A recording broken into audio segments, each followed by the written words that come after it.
Pasamos la vida huyendo de la muerte y nunca nos detenemos a pensar en que va a llegar un día, el gran día, ese en el que los papeles serán invertidos. Bienvenidos a Cuentos Paganos, la hora del día en la que la vida eterna deja de ser la mejor opción.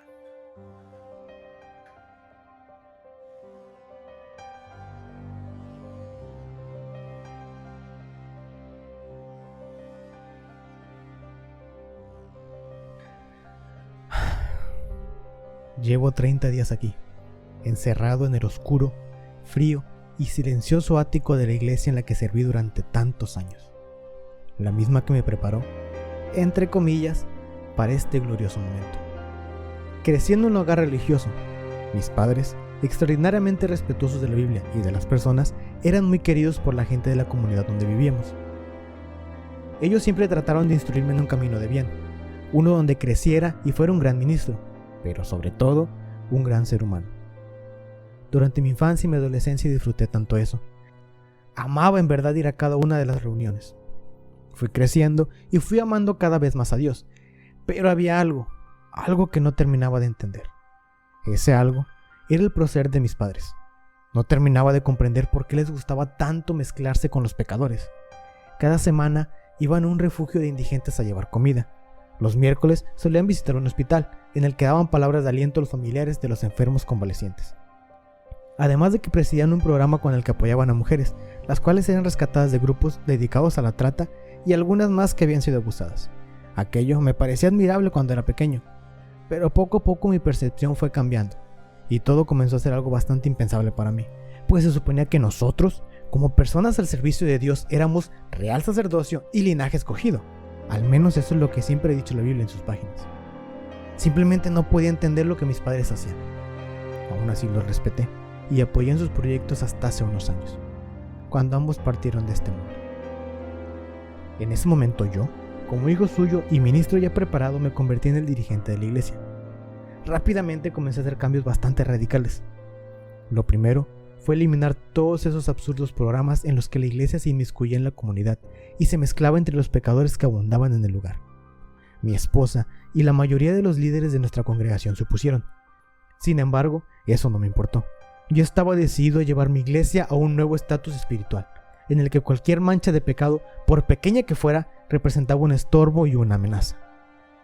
Obviamente aquello redujo significativamente la cantidad de adeptos a mi iglesia, pero no tenía ningún problema con eso. Los que quedaran iban a ser los afortunados que reinarían con mi Dios por toda la eternidad.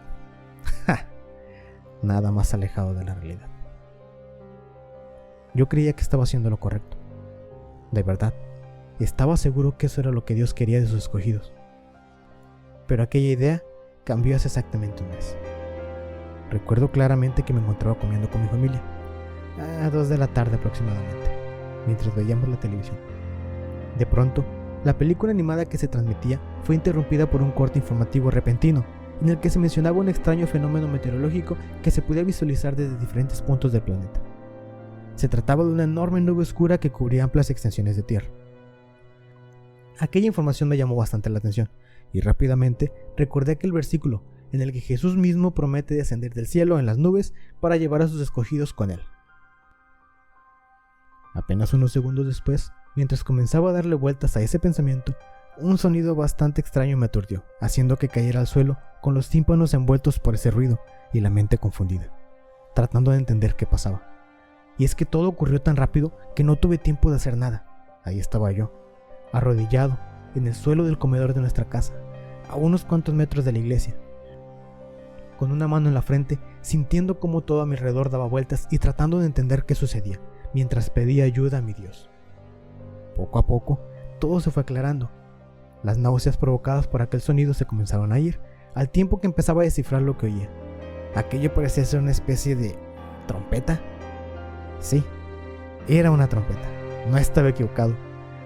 Lo que esos tontos de la televisión habían llamado un extraño fenómeno meteorológico era en realidad mi Señor, viniendo por mí para llevarme a reinar con Él en el cielo. Por fin iba a recoger mi recompensa por tanto tiempo de su servicio. El corazón me saltaba de alegría. Aquel momento era el que más había esperado durante toda mi vida. Estaba tan contento que ni siquiera me di cuenta que mi esposa y mis hijas no estaban conmigo. rápidamente salí al patio que conecta mi casa con la iglesia a ver qué estaba sucediendo. Aquello era algo hermoso. Las nubes, agolpadas en una sola, con un enorme estello de luz que alcanzaba a tocar hasta donde podía ver, mientras la gloriosa trompeta resonaba, haciendo vibrar la tierra. Todo exactamente igual a lo que la palabra de Dios describía.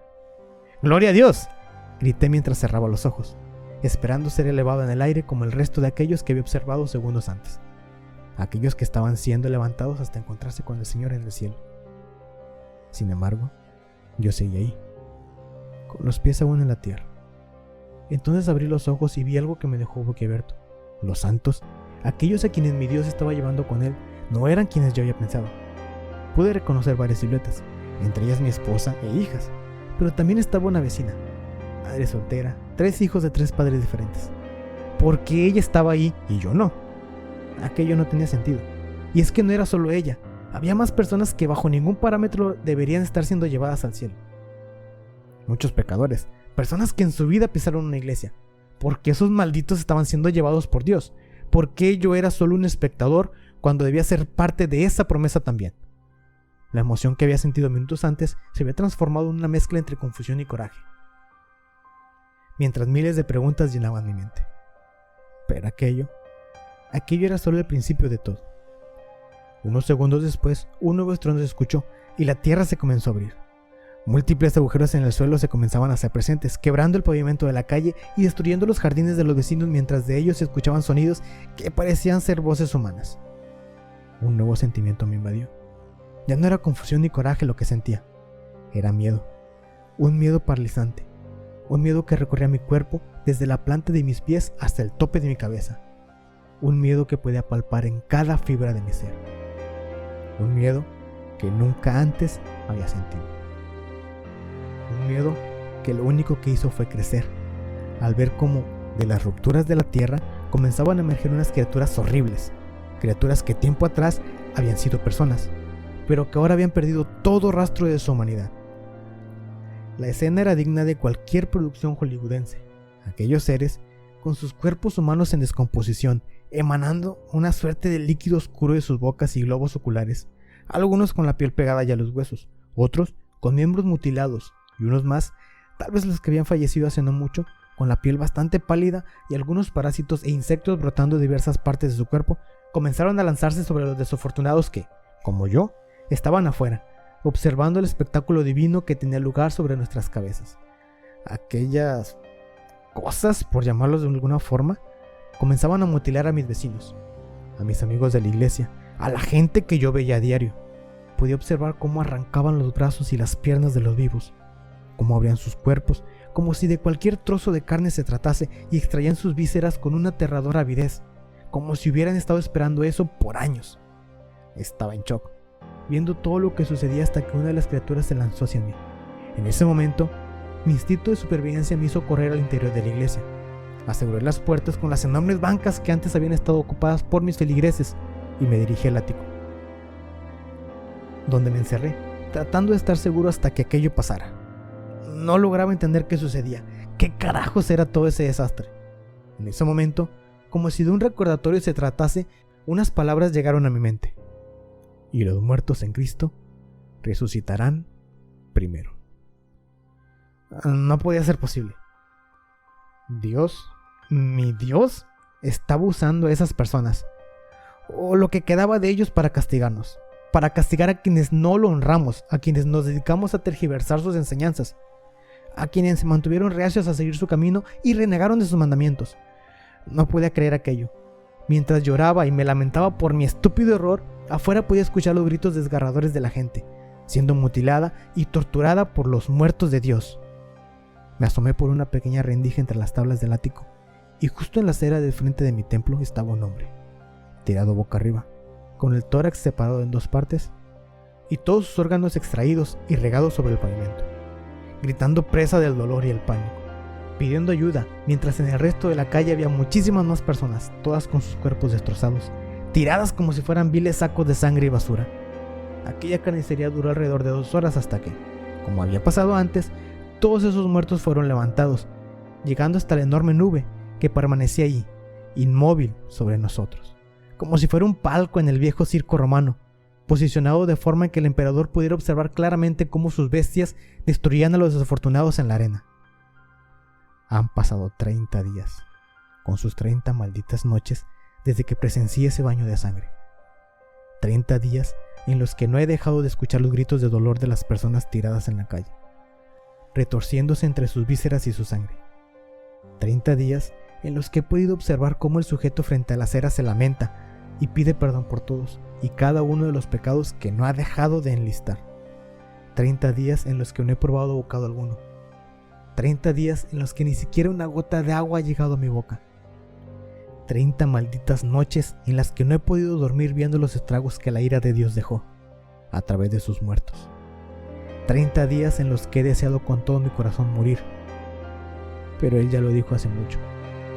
Y en aquellos días los hombres buscarán la muerte, pero no la hallarán, y ansiarán morir, pero la muerte huirá de ellos. No sé qué siga, ni siquiera sé por qué me tomo la molestia de escribir esto. A final de cuentas, nadie lo leerá. Pero ¿qué más da? De todas maneras, yo ya estoy condenado. Yo soy Meme Parreño y te agradezco haber llegado hasta este punto del video. Si te gustó, no olvides dejar tu like, comentario y suscripción, así como seguirme en mis redes sociales y apoyarme en mi Patreon. Te recuerdo que todo el contenido de este canal es 100% original. Nos vemos pronto para otra sesión de cuentos